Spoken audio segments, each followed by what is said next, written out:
Oke, assalamualaikum warahmatullahi wabarakatuh. Salam sejahtera untuk kita semua. Salam Om Swastiastu, Namo Buddhaya, salam kebajikan. Kami dari kelompok sistem terdistribusi dengan tema sinkronisasi. Yang beranggotaan ada 4 anggota.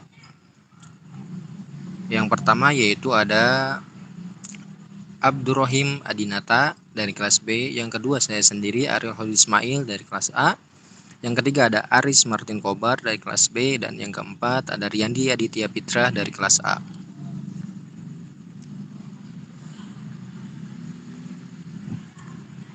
Pembahasan tentang sinkronisasi itu ada 4. Yang pertama ada sinkronisasi, yaitu ada 3 poin tentang definisi, contoh sinkronisasi, dan yang ketiganya ada taksonomi sinkronisasi. Yang kedua yaitu sinkronisasi jam, lebih ke area fisik. Ada 3 poin. Yang pertama ada definisi, yang kedua sifat sinkronisasi jam, yang ketiga koordinat universal times atau bisa dibilang UTC. Yang ketiga yaitu pelacakan waktu pada komputer.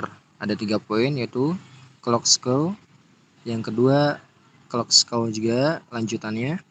Yang ketiga yaitu maksimum drift rate dari jam. Yang keempat yaitu ada algoritma sinkronisasi jam. Ada 4 poin yaitu ada algoritma Christian, yang kedua algoritma Lamport, yang ketiga algoritma Berkeley, yang keempat Network Time Protocol atau bisa dibilang NTP. Oke, jadi Yang di sini pertama yaitu sinkronisasi. Sinkronisasi adalah proses pengaturan jalannya beberapa proses pada saat yang bersamaan. Tujuan dari utama sinkronisasi adalah menghindari terjadinya inkonsistensi data karena pengaksesan oleh beberapa proses yang berbeda atau bisa dibilang mutual exclusion, serta untuk mengatur urutan jalannya proses-proses sehingga dapat berjalan dengan lancar dan terhindar dari deadlock atau starvation. Sinkronisasi umumnya dilakukan dengan bantuan perangkat sinkronisasi. Penyelesaian terhadap masalah ini sangat penting karena perkembangan teknologi sistem komputer menuju ke sistem multiprocessing, terdistribusi, dan paralel yang mengharuskan adanya proses-proses konkuren. Untuk slide selanjutnya akan dijelaskan oleh Abdurrahim Adinata. Oke, jadi saya akan melanjutkan penjelasan dari sinkronisasi ini. Jadi ini untuk contoh pertamanya ya, pelacakan kendaraan dalam suatu sistem pengawasan kota menggunakan jaringan sensor kamera terdistribusi. Tujuannya itu untuk mengetahui jarak atau track dari kendaraan yang mencurigakan. Kemudian kamera sensor nodes dipasang itu di seluruh kota. Setiap kamera sensor yang mendeteksi suatu kendaraan melaporkan waktunya ke server pusat. Server merekam pergerakan kendaraan yang mencurigakan. Jika node-node sensor tidak mempunyai versi waktu yang konsisten, hasil lacakan kendaraan tersebut tidak diandalkan. Untuk visualisasinya bisa terlihat di gambar di samping ini. Next. Untuk contoh kedua yaitu penulisan file dalam suatu sistem berkas tersebar atau distribute file system.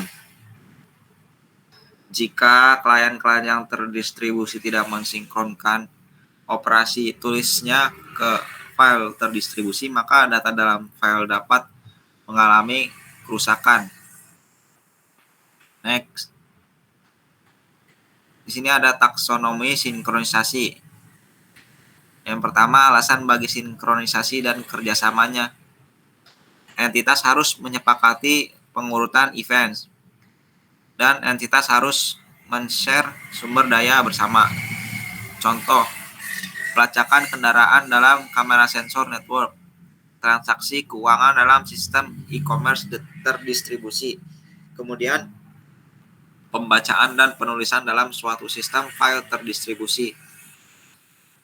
Adapun requirement bagi entitas-entitas, yang pertama, entitas harus mempunyai suatu pemahaman bersama mengenai waktu lintas komputer. Yang kedua, entitas harus berkoordinasi dan menyepakati kapan dan bagaimana mengakses sumber daya.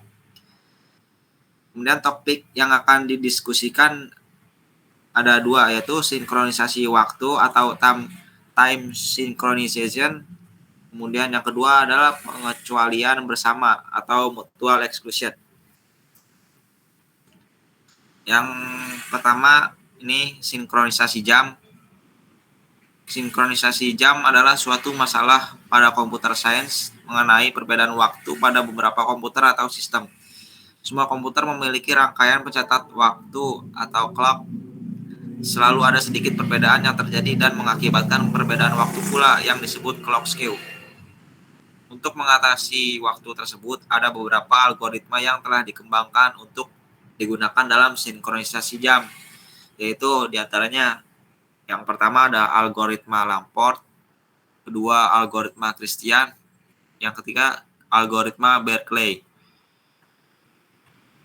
Algoritma untuk sinkronisasi dalam sistem terdistribusi memiliki beberapa sifat, diantaranya satu, informasi yang relevan tersebar di beberapa komputer. Yang kedua, keputusan pembuat proses hanya berdasarkan informasi lokal. Kemudian yang ketiga, peristiwa kegagalan dengan penyebab tunggal di dalam sistem harus dihindarkan. Kemudian yang terakhir, tidak tersedianya clock atau sumber waktu global yang akurat. Kemudian yang selanjutnya akan dilanjutkan oleh rekan saya. Baik, terima kasih. Di sini saya akan melanjutkan penjelasan dari sinkronisasi jam. Ya, yang selanjutnya adalah koordinat universal time atau UTC. Ya, semua komputer biasanya disinkronkan ke suatu jam standar bernama koordinat universal time atau UTC. Jadi UTC ini merupakan standar waktu primer yang digunakan oleh dunia untuk mengatur jam dan waktu. Ada juga UTC di broadcast melalui satelit. Layanan broadcast UTC menyediakan akurasi 0,5 ms atau meter second, ya millisecond. Yang selanjutnya adalah server-server komputer dan layanan online dengan UTC receiver dapat disinkronkan melalui broadcast satelit.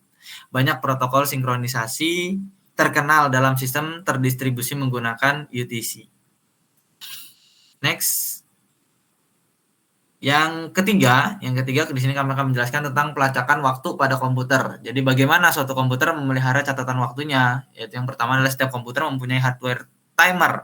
Timer ini menyebabkan suatu interrupt H kali dalam sedetik. Yang kedua, interrupt handler menambahkan 1 ke jam softwarenya.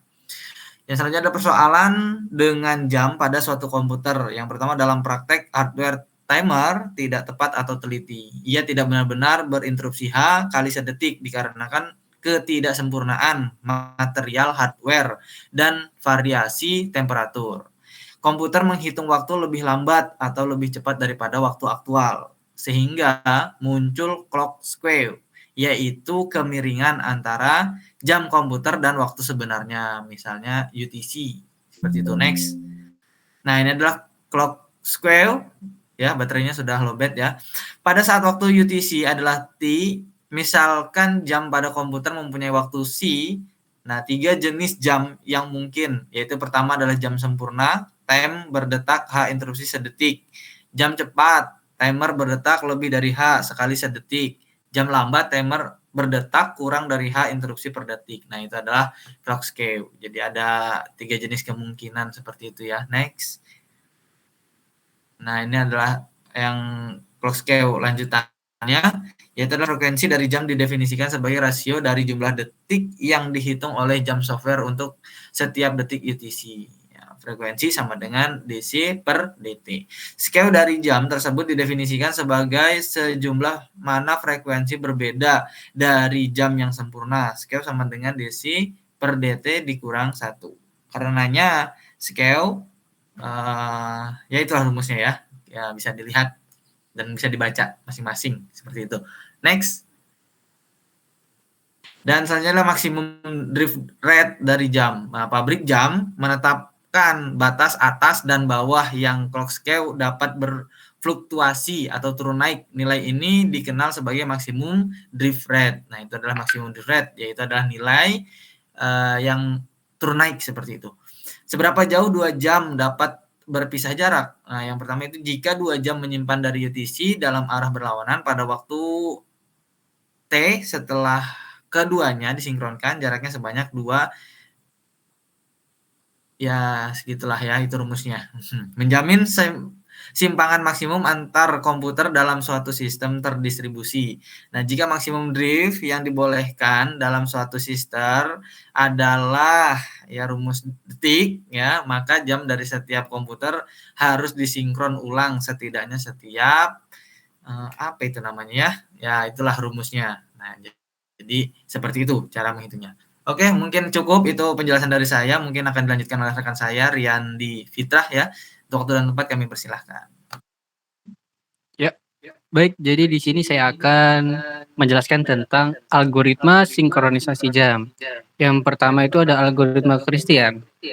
Berdasarkan Flavio Christian tahun 1989, algoritma Christian merupakan algoritma yang menawarkan untuk menyerempakkan komputer-komputer dalam jaringan dengan suatu server waktu atau time server. Gagasan dasarnya yaitu identifikasi suatu network time server yang mempunyai sumber waktu akurat. Misal, server waktunya mempunyai suatu UTC receiver. Semua klien menghubungi network time server untuk sinkronisasi. Namun, delay jaringan terjadi pada saat klien menghubungi time server menghasilkan waktu yang ketinggalan. Algoritma Christian memperkirakan delay jaringan dan menetapkan kompensasi untuk itu. Di samping kiri ini merupakan gambar contoh dari algoritma Christian itu sendiri. Kemudian di sini ada algoritma Lamport. Menurut Lamport, algoritma ini merupakan algoritma sinkronisasi clock yang tidak harus dilakukan dengan nilai mutlak clocknya. Karena yang diperlukan dalam sinkronisasi yaitu adalah proses-proses urutannya. Jadi yang dipentingkan adalah konsistensi internal clock. Bukan apakah clock tersebut harus sama persis dengan waktu real. Clock jenis ini biasanya disebut clock logika. Syaratnya yaitu perlu pengurutan kejadian bentuk sembarangan pasangan kejadian. Tidak boleh ambigu, harus diketahui keterdahuluan kejadian. Solusinya, penerapan algoritma Lamport untuk pengurutan kejadian penggunaan stempel waktu untuk proses. Samping kiri merupakan contoh visual dari gambar algoritma Lamport itu sendiri. Lalu ada algoritma Berkeley. Algoritma Berkeley merupakan pendekatan terdistribusi untuk sinkronisasi waktu. Pendekatan yang pertama yaitu suatu time server secara berskala sekitar sekali dalam 4 menit mengirimkan waktunya ke semua komputer dan mengambil selisih waktunya. Pendekatan yang kedua, komputer menghitung selisih waktu dan kemudian membalas.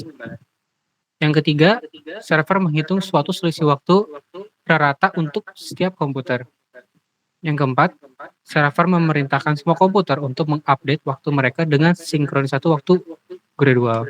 Di kanan merupakan contoh visual dari gambar algoritma Berkeley itu sendiri. Dan yang terakhir ada Network Time Protocol atau biasa disebut dengan NTP. NTP mendefinisikan suatu arsitektur untuk layanan waktu dan protokol untuk mendistribusikan informasi waktu ketika di internet.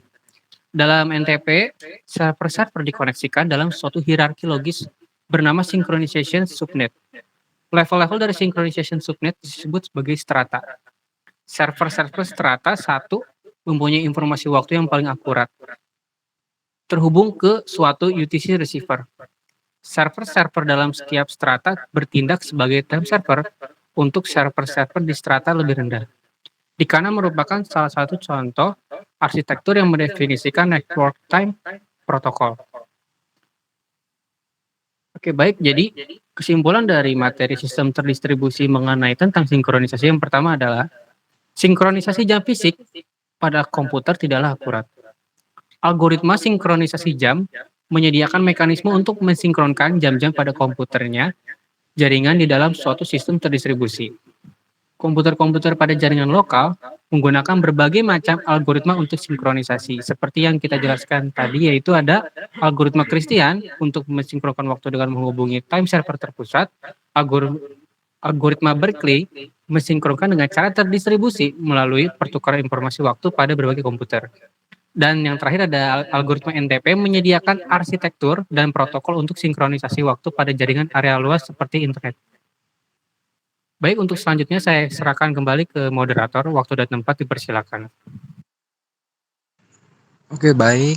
Mungkin itu yang bisa dijelaskan dari kelompok kami. Kurang lebihnya mohon maaf. Akhir kata, wabillahi taufiq wal hidayah. Wassalamualaikum warahmatullahi wabarakatuh.